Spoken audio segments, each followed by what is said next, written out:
It's mid-November at Mammoth Cave National Park in central Kentucky. Oh, this is where we're staying tomorrow. Yeah, when we come out, we'll stay here. A 7-person team of researchers has arrived at the park's visitor center. The day before, they will use specialized equipment to search for an underground river. Most of the team is taking the paved path to visit the main cave entrance.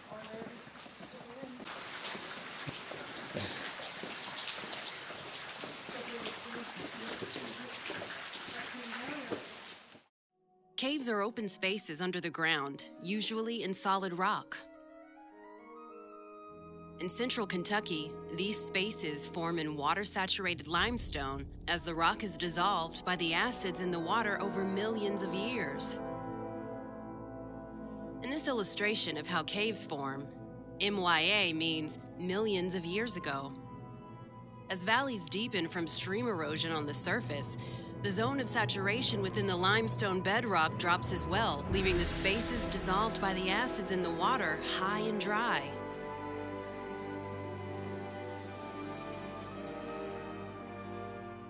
These spaces are known to cave explorers as passages, rooms, and shafts or pits.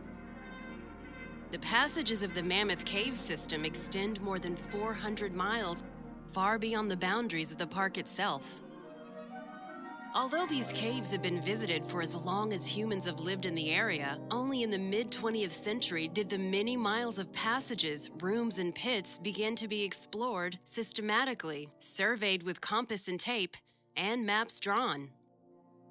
One of the mid-20th century explorers was an 18-year-old from Ohio.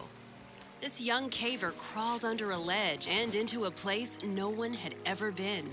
It was a deep canyon with a flowing stream.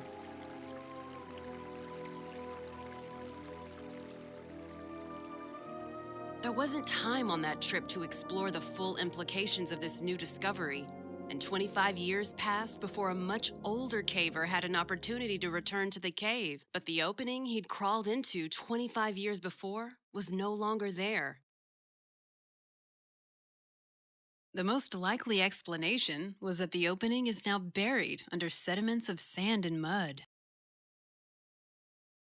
After repeated searches had failed, the explorers turned to geophysics. Geophysics is the Earth imaging equivalent of medical imaging.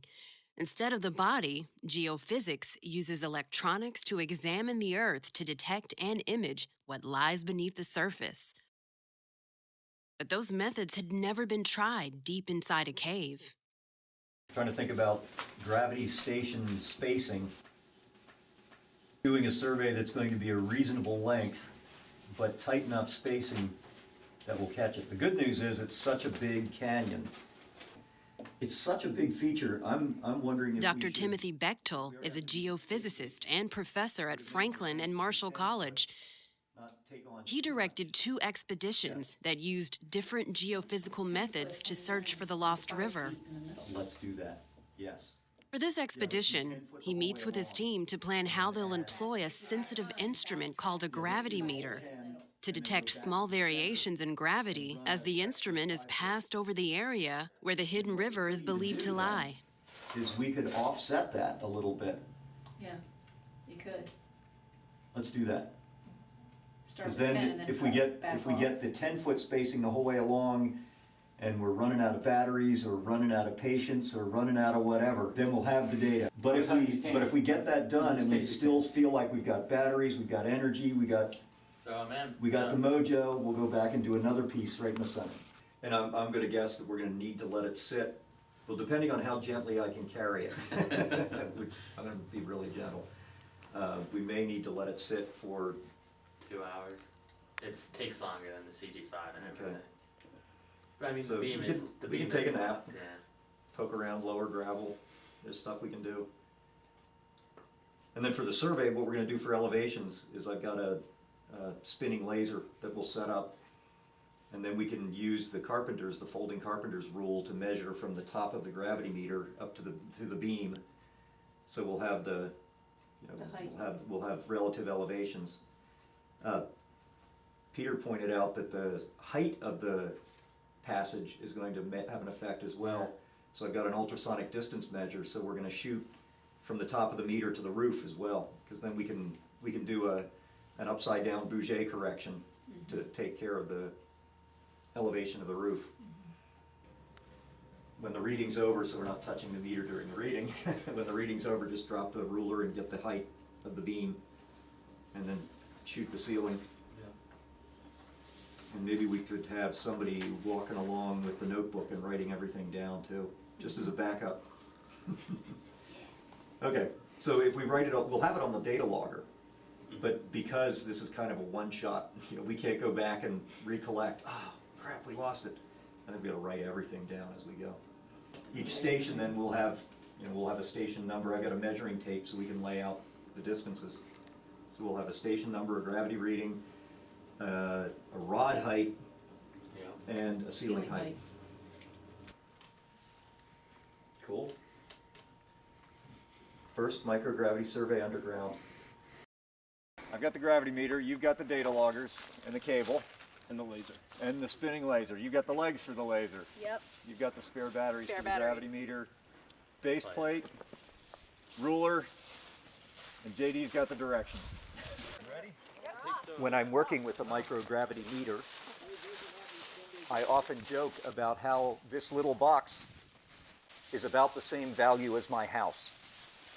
So, of course, it's a crazy idea to take a microgravity meter 3 miles underground into Swinnerton Avenue to do one of these high sensitivity microgravity profiles looking for the lost river.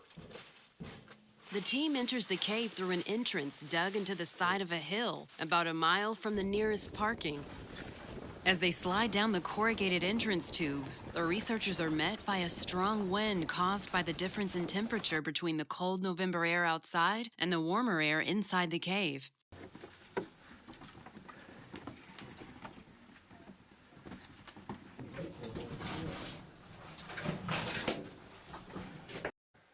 Because the gravity meter is so delicate, Dr. Bechtel has improvised a sled-like contraption to drag or push the gravity meter with minimal tipping or bumping through passages that are too low for carrying.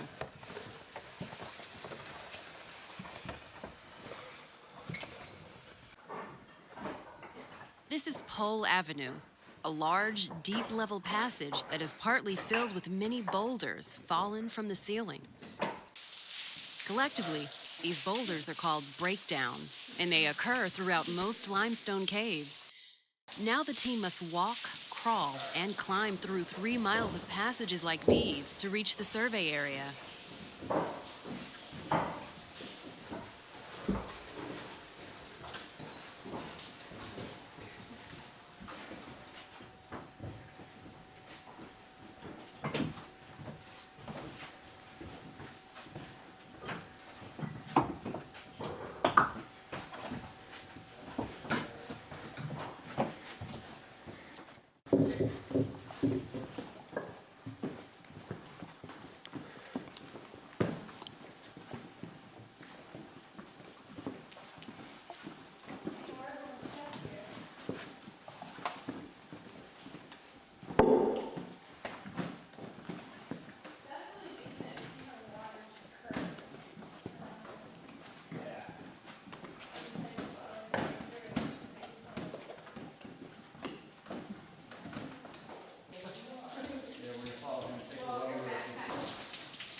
First serious side passage we've come pretty obvious. The team is guided through the maze of passages and rooms by detailed maps right drawn there. by explorers decades before.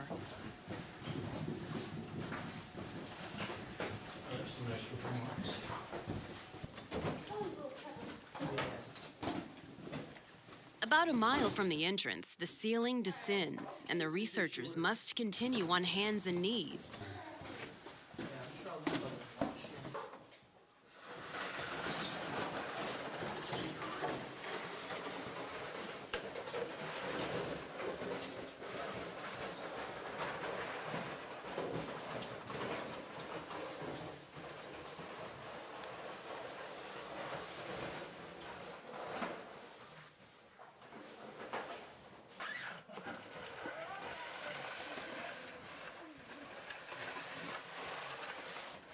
it like curls around or it goes up there?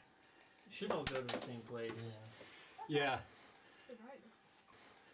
Whichever ways looks easier. Yeah, I don't think you can take a wrong turn. I'm going to take the one that looks smoothest on the bottom. I don't care about the ceiling height. On the right. Send it ahead of me through the rough stuff here.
Take the high road here and push it.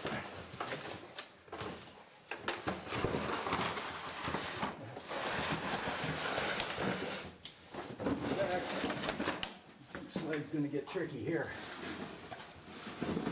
Might need to pass it. Yeah.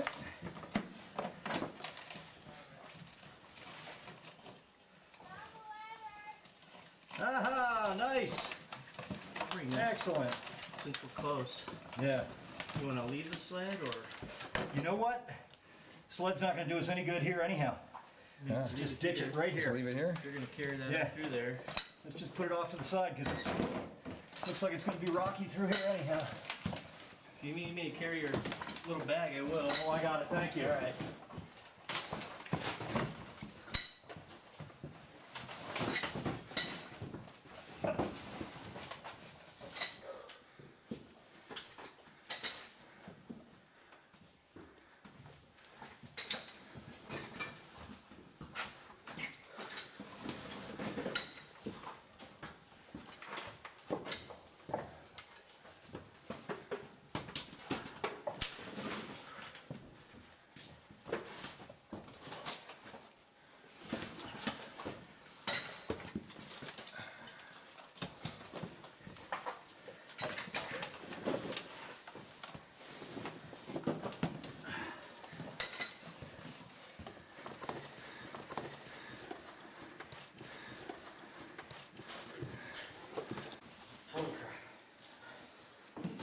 That was good.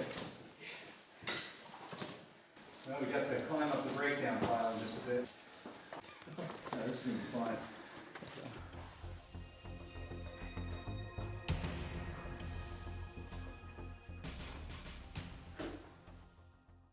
This right here is what we're surveying. That piece. Okay. About that much.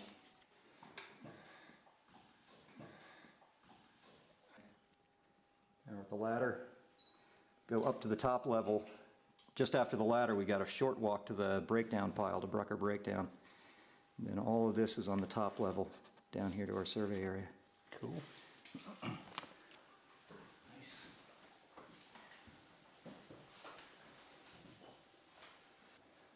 This ladder was carried into the cave by early explorers to shorten the distance from Pole Avenue to Brucker Breakdown and Turner Avenue.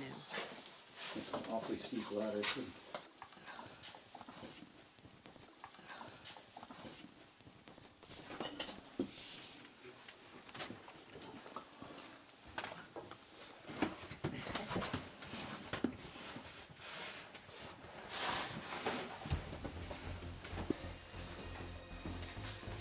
This is Brucker Breakdown, an 80-foot-high wall of boulders held together by mud.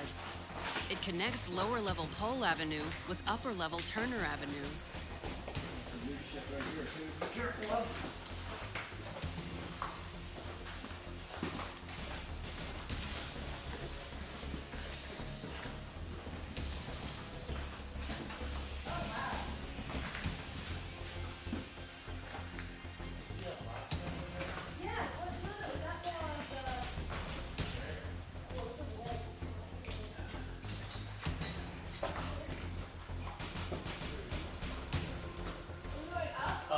Keep going up. Yep.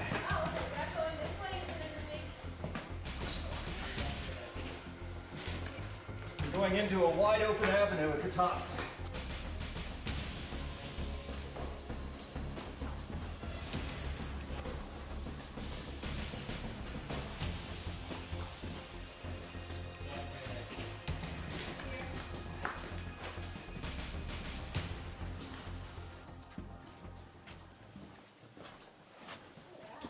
You have to know this about being the ultimate optimist.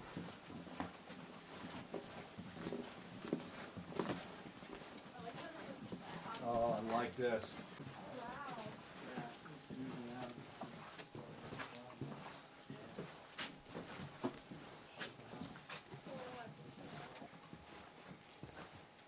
What is that thing next to it? That blob? Yeah. That's just, look at the drips. That's growing down to meet the one Like coming that, up. but that one's different. Yeah, this is interesting. One side of it is growing gypsum, the other side is growing calcite.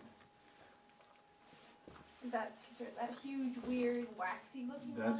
That's calcite. When this extraordinary column of sparkling gypsum and calcite was first discovered and named, it was called the New Moon, and the cave itself was called New Moon Cave. The legendary structure later became known as Old Grandad. It is rare for two distinctly different mineralizations to form a single Show structure. my light for a second.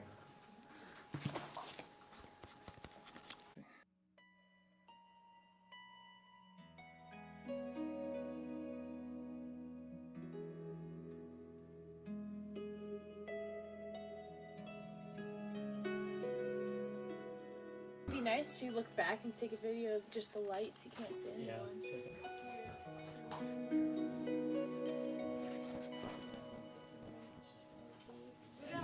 Didn't mean anything. Did I just hit my head on the second one?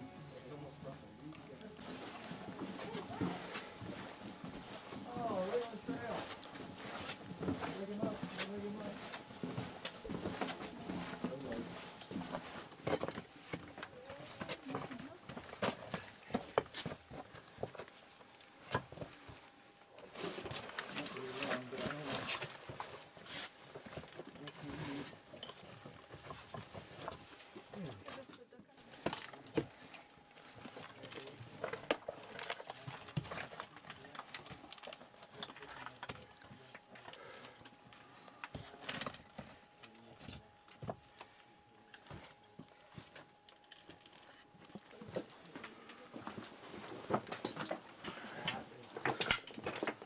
Oh, there's a forest of them. Wow. Oh, jeez.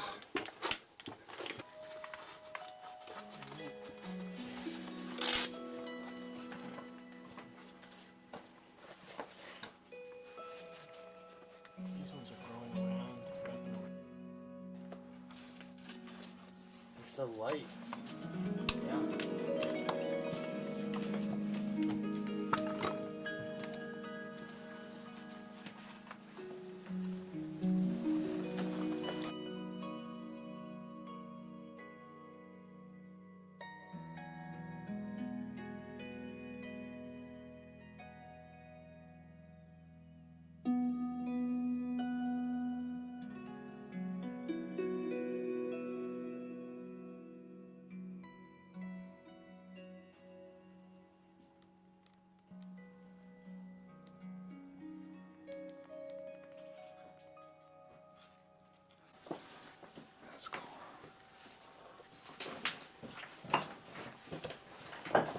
is nice. Some places in here where the gypsum grows in long threads, thickness of a hair, sticks of hair. Look at that fuzzy stuff. That's cool.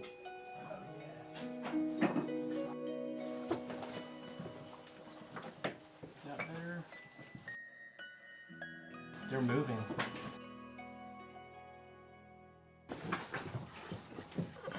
This stuff's called rilling card. It's from water coming out the tubes and running down across that rock face, dissolving its way through. Wow.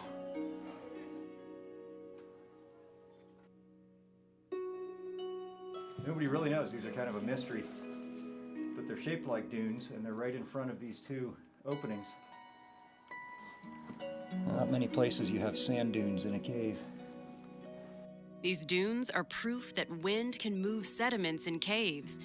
This suggests that wind could have caused the changes in Swinnerton Avenue that hid the opening to the Lost River.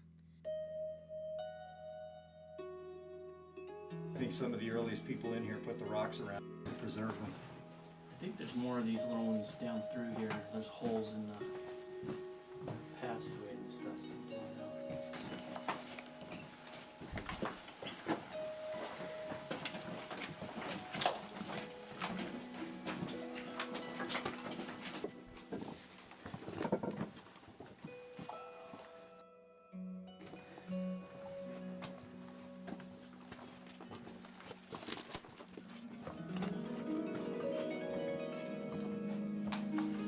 The team has now reached a distance of 2 miles from the entrance. It's down to 8 volts. Let's swap her. Yeah, it's down to 25%.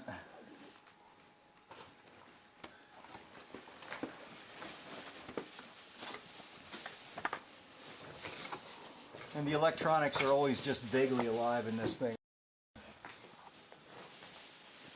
To control for other effects, other things that might cause the spring to extend or contract, we have to control the environment inside the meter. That means it needs to be held at a very constant temperature so that the spring doesn't suffer thermal expansion or contraction.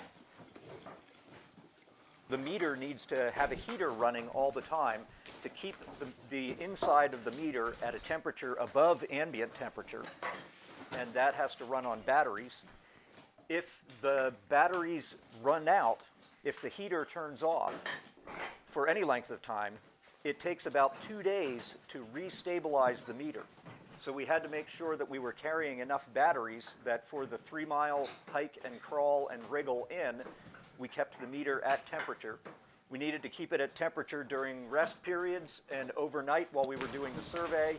And then, of course, we want to keep it at temperature the whole way out. The team enters Swinnerton Avenue. The research is focused on Swinnerton Avenue because it once contained the only access to the Lost River. Wait, so that's the far end of the survey? Yeah, we're going to start down at the duck under. Gotcha.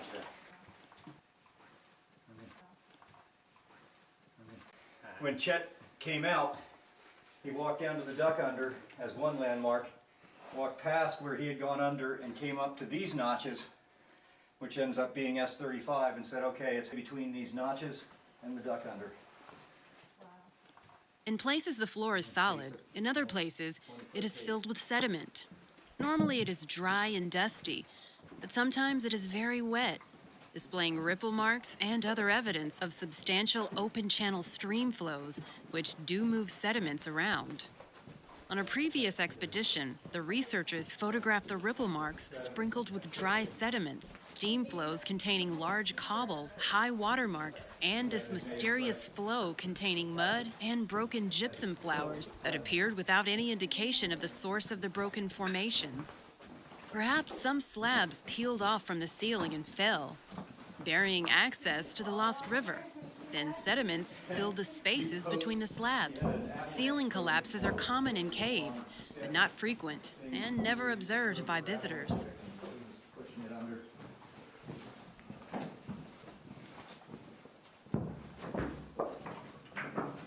We all learn in school that the acceleration of gravity at the Earth's surface is about 9.8 meters per second squared, or 32 feet per second per second.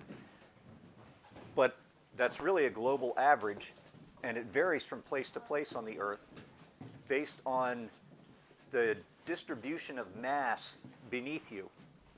For instance, if you weigh yourself on your bathroom scale and you have a basement, you're actually going to weigh less than if you're weighing yourself outside on the Earth, because that air in the basement is displacing Earth, and the mutual attraction between that dirt and you is missing. So you actually weigh less when you're standing over a basement or a cave. Now, that variation is way out in about 10 parts per billion of Earth's gravitational field. So the variations are very tiny, but with a sensitive enough meter, we can locate places where there is missing mass underground by sensing the changes in gravity. In this case, we're looking for the so-called Lost River, the cave passage somewhere beneath Swinnerton Avenue. It has been visited by several explorers.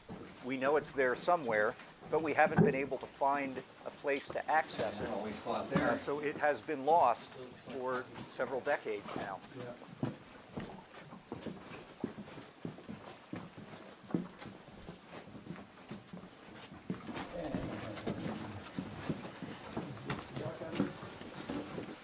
Yeah, we're there.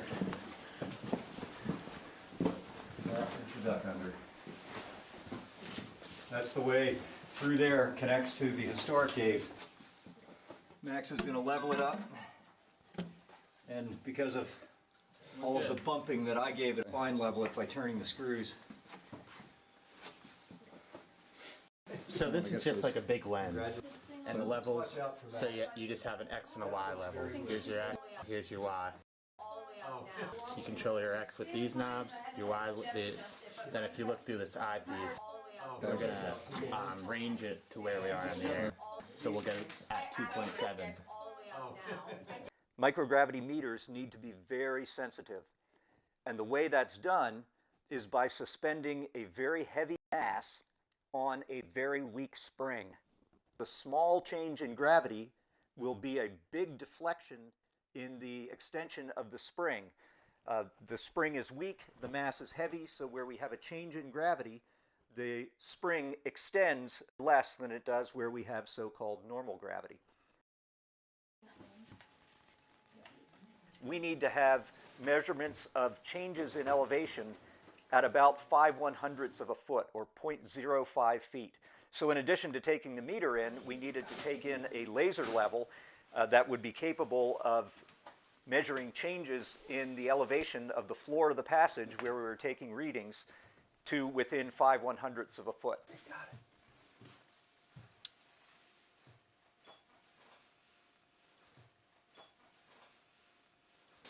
It is pretty uniform. Yeah, it is. I don't know if it's gonna... Let's shoot it. We can shoot it. We might as well shoot it. We want station number. We're going to read that off the tape. Gravity reading. Rod height, which is going to be the number from the carpenter's ruler. And ceiling height. Okay? Should we put a foot on that? Yeah. It'd be base station and station one. Yes. All right. Yeah, we'll just use that. Just put your foot on, I'll walk it out. Or your thumb.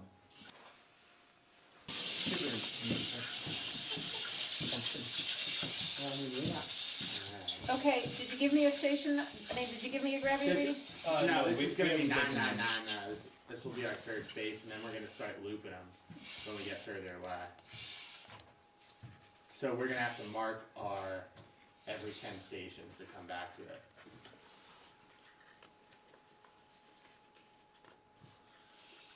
See, today's a 15. 14. Okay, and I just broke the tape, but that's okay.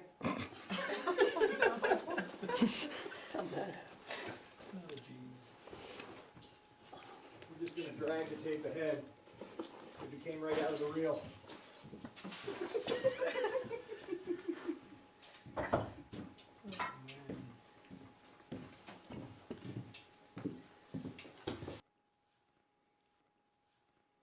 4 feet, 4 3/4 inches. Ceiling height? Nope, that's rod height. 4 feet, 4 3/4. 4.75 inches. Okay, 4 feet, 4 3/4 inches. Yep. that's station 00. 999. And you know what? I'm just going to shoot the roof height It's from the floor, 999 and 00. It's your base. It's my base and my first station. Yeah, just call it both for now. That's fine. Okay. You're good. You can save.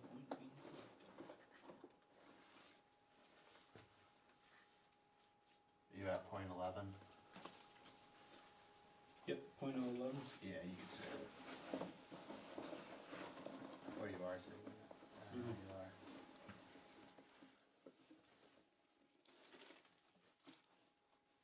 Roof height is 82 5/8 inches. 82.58. 82 5/8. Sorry, this isn't decimal. 0.1. Was it negative .011? Yeah.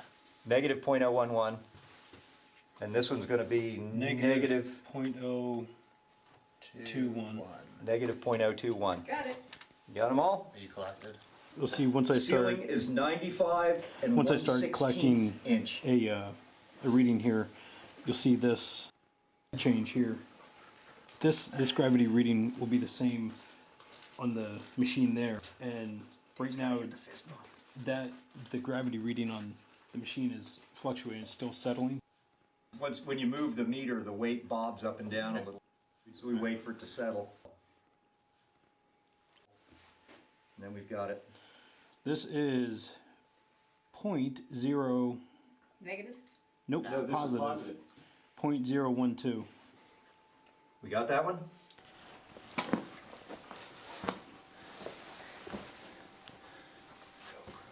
Don't move. Leah, don't move. They don't move. Sorry.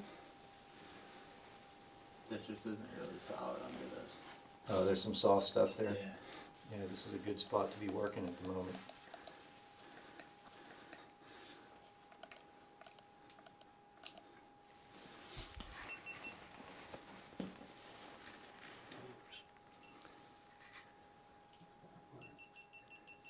Negative .053.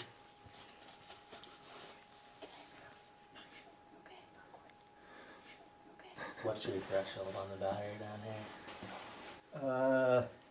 I think if we get to 9, we swap it out. In fact, 9.5, let's swap it, because this is moving nice. We're doing how many readings? About 100? 70? 70. 70 plus bases, so 80, 100-ish. We're on our 10th reading. So we're 1/10 of the way through. Cool. We're going to make it with that other battery. We will make it. But that's about it. Yeah. Yep. I'm stepping on do it. you Do you want me to? do you need Yeah, do help? you want me to? Someone can hand that to me. You pass it Gently. across? Yeah.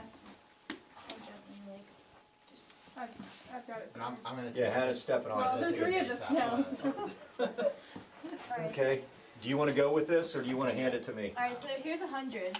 I don't, it's not that I necessarily love you, but I am going to put my hand on you. Okay. Alright, so wait, let's just straighten this. Do you want me to straighten you now? Yeah, just pull it a little bit taut to Hannah's foot. Yeah, that's good. Yeah, that's good. There we go. And in fact, once you're set up, I'm going to walk it ahead. This is 100?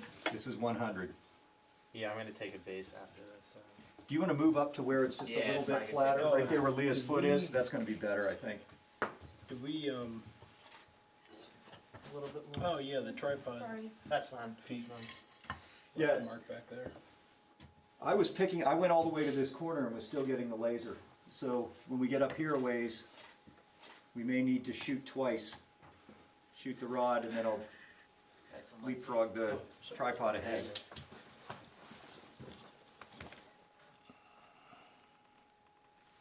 It's right here at your hand. Oh my gosh. Oh, good eyes, good eyes. Wait, don't move anyone. See? Is that the 9? Alright. 3 feet and exactly 9 inches. 3 feet 9 inches? Yes. Thank you. Alright. Hold still. Whoa.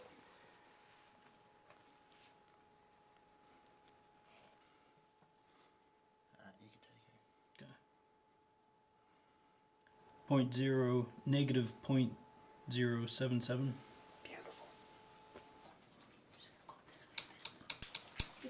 Several hours into the survey, the spring in the gravity meter began to bob up and down, so it was not possible to obtain a reading, and this brought the expedition to a standstill.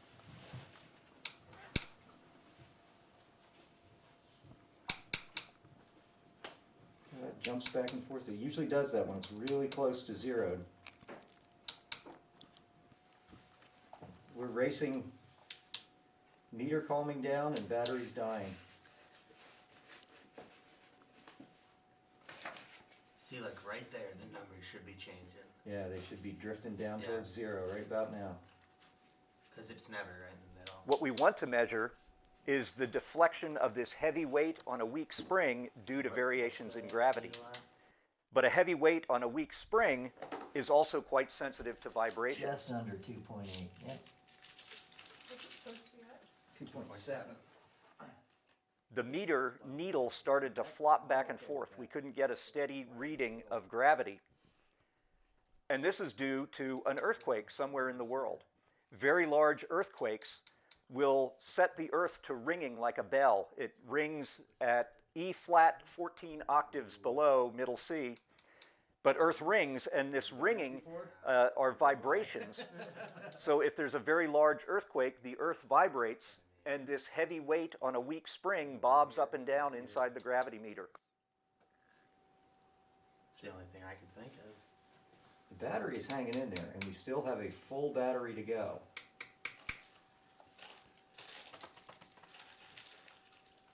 Then, a lucky break. What we did, this is actually an ancient meter. This meter dates back to the 1940s. And it's been retrofitted with electronics. And we turned off all the electronics, and I tried to take a reading in 1940s style, and we got a reading. And then we flicked with it balanced, we flipped the electronics on, and there it was. It just needed a touch of old school. 30.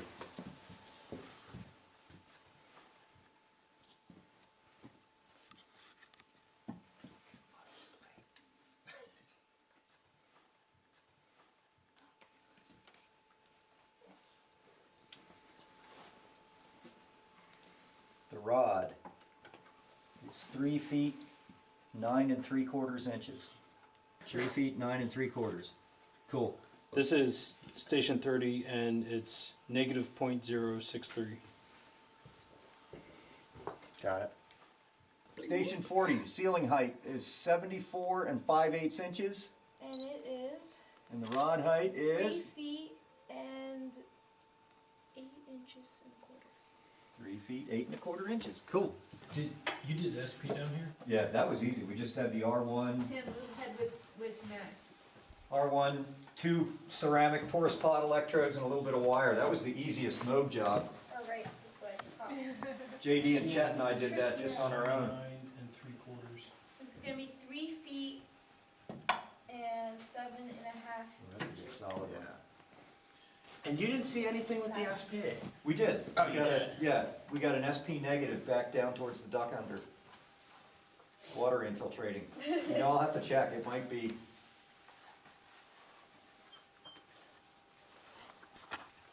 Could you put in the notes that Dave's burrow was at station 90?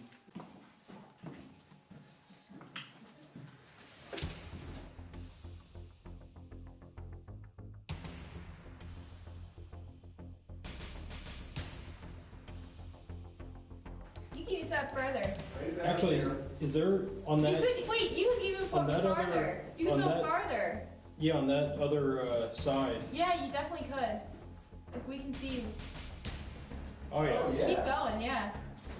Oh, yes. Yeah, Oh yeah. yeah. Ah, yeah.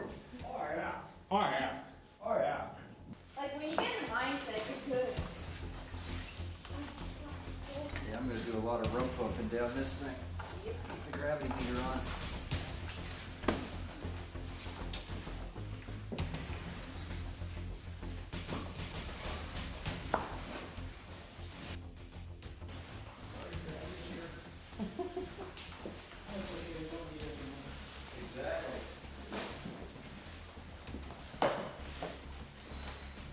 ultimately, we were able to complete the first ever in-cave microgravity profiling survey.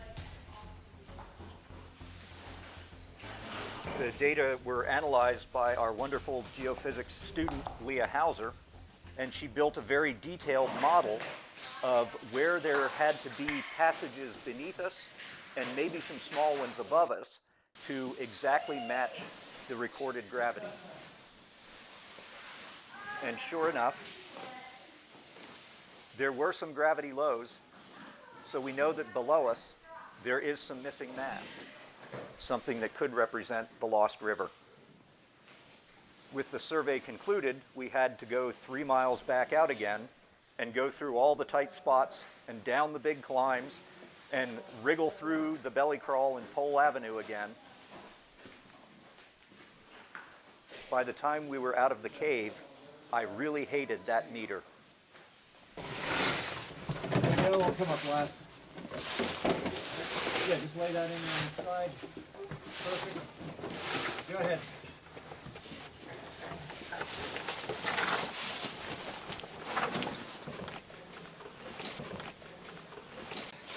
Land! The team returns to the surface at 4 a.m. the next day after 16 hours underground. During the night, the outside temperature dropped to 19 degrees Fahrenheit. Like Shawshank Redemption.